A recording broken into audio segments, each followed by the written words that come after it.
Hello. So, just gonna add a wee caveat initially before I get going. No, I'm not drunk.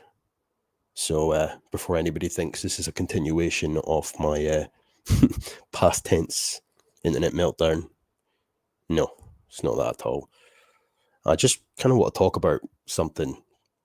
Yesterday, I was in the supermarket with my mother and my grandmother, and I picked up the Inverness Courier, and I was somewhat touched by something that was in said paper. And it's this here. I wasn't even aware that this was a thing, to be totally honest. Inverness Barber backs new campaign launched by mental health charity Mikey's Line. Okay. And guy's only like 21 years old, so fair play to him. But it says here that an Inverness barber is urging men not to be embarrassed about talking about their feelings as part of a new mental health campaign. Sean McLeod, who has his own business, in King Street, is backing the new campaign, Mikey's Line, with a mission being run by the Highlands mental health charity Mikey's Line. The charity is putting a call out to local barbers and ultimately hopes to roll it out to other places such as hairdressers, beauty salons, tattooists, and gyms, with the campaign aiming to encourage men to talk and not to wait until they are at a crisis point.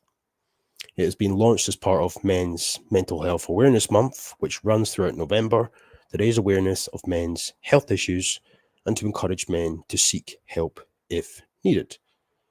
I just, to be honest, when I read that yesterday, and I did briefly touch upon it on this pre-recorded stream I did with Sensum yesterday, I don't know, sort of struck a chord with me, to be honest, because, albeit I've not exactly gone about things in the right way the last month or so,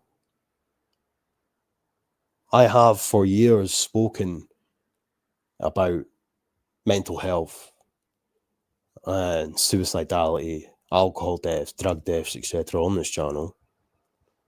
And I think part of my problem, to be honest, is that I seem to focus far too much on other people as opposed to myself. But mental health in and of itself is something that I think, as far as men are concerned in particular, something that does go pretty unnoticed. It's not spoken about a lot. You know, my first major bout of depression and substance abuse came when I was about 17, 18 years old. And from that point in time, all the way up until I was about 21 years of age, I was absolutely hooked on pretty hard substances. And as a consequence of that, my mental health began to deteriorate. And then I went through a period after that from 22 to 24 years of age. Um, when I went completely teetotal. And the only reason that I began to start to drink a wee bit, it was sheer boredom, because when I turned 24, that's when the lockdown started. So I began to drink a bit out of boredom. But prior to that, I was completely teetotal. I think there's a lot to be said about substance abuse, whether it's alcohol or drugs. You know, before you realize or before you know it, when you're metaphorically balls deep in the abuse of said substance, whatever it may be, you do end up becoming worse, albeit you don't necessarily realize it at the time. It's only like with the power of hindsight that you can sort of realize that it's not helping, you know? And then, as I say though, still 24, turning 25, things in my life were going a bit pear-shaped again. And again, I decided to sort of veer towards alcohol for a good while, and all the way up till I was about 26. And I started to veer back towards other substances that weren't alcohol related. And post 26 years of age, it's been a bit topsy-turvy, a bit turbulent at times. But like, I'm not going to sit and pretend that, like, I'm like a man that should be admired, or a man that could be presented as a role model, etc. I am not that guy. And I think I don't even need to say that, to be honest. I think most people fucking know that anyway. You know, I've never really wanted to associate with any sort of political organization or party, etc. But even if I wanted to, I don't think they would take me in anyway. To be fair, because of my sort of inability to refrain from relapsing and whatnot. I've had a very, very, very difficult time over the course of my latter 20s trying to stay away from alcohol and other substances. I will say, as a wee side note, I've done pretty well this year in terms of staying away from substances, but alcohol has been my fucking cancer this year.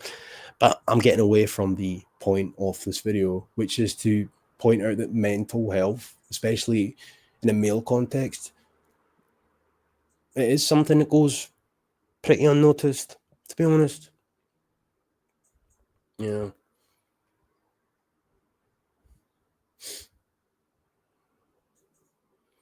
And I think I used to like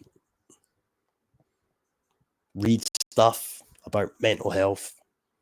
I used to hear politicians and or reporters, etc., speaking about it, and they would always refer to like stigma and whatnot when it came to saying, "Oh, men don't seek help because of stigma and whatnot." And back then, I used to think that was a load of shit, but I think there's some truth to it, to be honest, because albeit, yeah, like a man's problems are his own, it's your burden, it's your life. It's entirely up to you to sort your own life out and whatnot. However, if you do try to speak out, you're going to be met with some flack, depending on how you go about it, of course. We've all heard the expression, women don't like weak men. Then you'll get like the macho guys that just think you're a wee pussy if you're struggling mentally and whatnot. But mental health is something that's not to be trifled with, to be honest. There is some truth to that. I remember when I was like 26 years of age, so a few years ago now, 3 years ago almost, where like every day getting up was a fucking hassle in and of itself. I wouldn't shower for days on end, barely shaved. I used to wear multiple layers just to camouflage the fact that I was losing weight because I wasn't even eating and whatnot. But when it came to going to work and whatnot, nobody was any the wiser because I was hiding it. Kept it to myself, and I suffered in silence. And fast forward to now, at 29 years of age, it's no secret that I've had an absolute fucking internet meltdown the last couple of months, which I'm not proud of, somewhat embarrassed about to a certain extent. But behind the scenes, though, again, to a certain extent, suffering in silence. And it's difficult. It's difficult to sort of get the correct words when it comes to mental health, to be honest.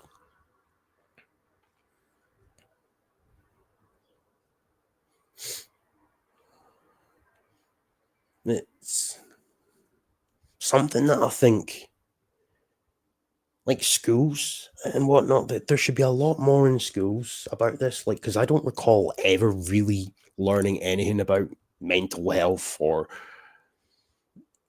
anything of that nature, anything even related and or similar in school. You know, nothing like that. You were just sort of expected to get on with it, and to a certain extent, I agree with that. But when you look at the sort of statistics for mental health, suicide, alcohol deaths, drug deaths, etc., in Scotland, it's predominantly men, young men in particular. And there's been multiple times throughout my life where I could very easily have become one of those statistics.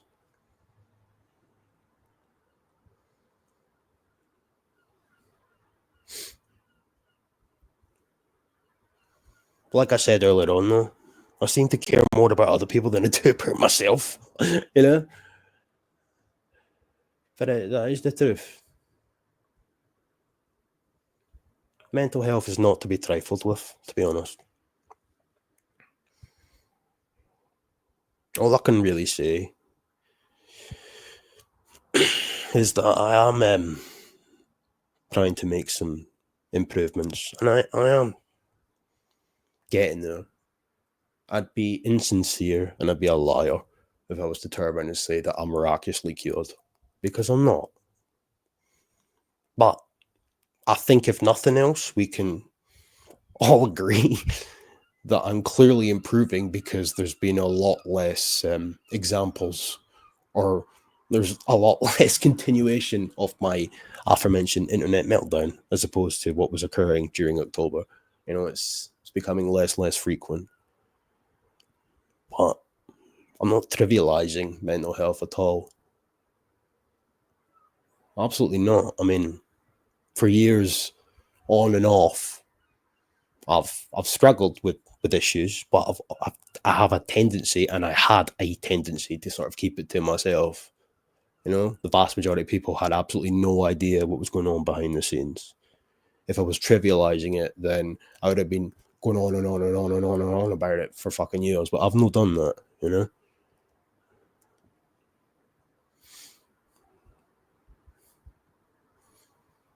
Just a lot of things in my life that I need to figure out.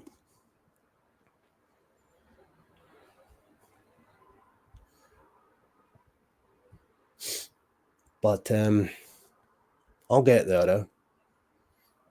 So I just want to kind of finish off this video by saying, uh, to the people out there that cared and or care about me, I'm going to get there, and I'm sorry for my fucking bullshit the last few months. To those who have jumped on the internet pile-on bandwagon, whatever. It's not, you know, there's not really much I can say in that regard. But to those who think that I've been trivializing mental health and whatnot, no, that's where I sort of draw the line, to be honest. But I'll get there. Yeah, I think I'll leave it at that, to be honest.